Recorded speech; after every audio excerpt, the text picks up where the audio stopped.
पाहत आहात जनक्रांती वार्ता, जनतेच्या क्रांतीसाठी बुलंद आवाज, जनक्रांती वार्ता। देखिए, मैंने कोई एम्बुलेंस उपलब्ध नहीं कराई।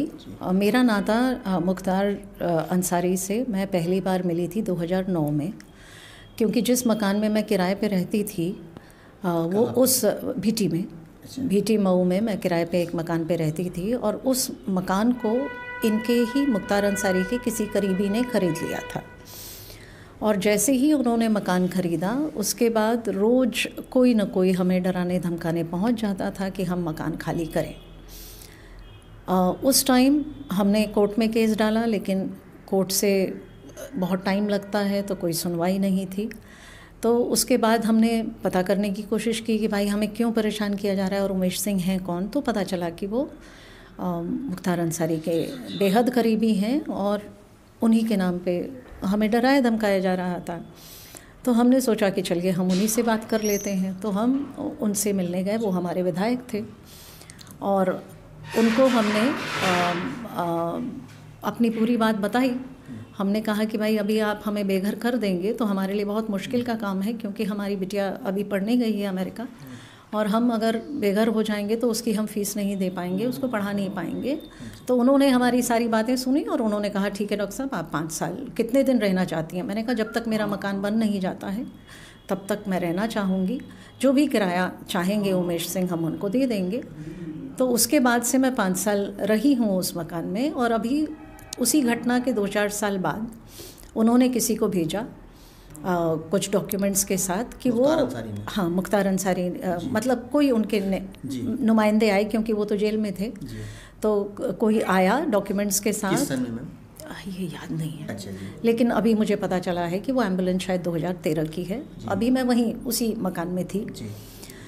तो वो डॉक्यूमेंट्स मेरे सामने आए और उन्होंने कहा कि हम एक एम्बुलेंस लेना चाहते हैं जन सेवा के लिए, और किसी हॉस्पिटल के नाम पे ही एम्बुलेंस मिल सकती है, तो आप कृपया साइन कर दें डॉक्यूमेंट्स पे, तो हम एक एम्बुलेंस लेके और जन सेवा में उसको रखेंगे।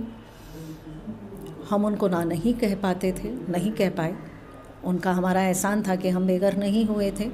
हमने वो डॉक्यूमेंट साइन करके दे दिया, और वो दिन और आज का दिन हमें नहीं पता कि वो एम्बुलेंस की कोई हमें जानकारी नहीं है। आज आप लोगों के ही द्वारा हमें पता चला कि वो एम्बुलेंस बाराबंकी में रजिस्टर्ड है। बाराबंकी से मेरा कोई दूर दूर से नाता नहीं है, मैं कहीं कभी गई भी नहीं हूँ बाराबंकी। तो अभी हमारे इंस्पेक्टर साहब आए थे, उन्होंने कहा कि आपके गए बगैर कैसे रजिस्ट्री हो गई एम्बुलेंस की। मैंने कहा मुझे नहीं पता, लेकिन मैं नहीं गई हूँ कभी बाराबंकी। आज तक जीवन में कभी बाराबंकी का मुँह नहीं देखा मैंने।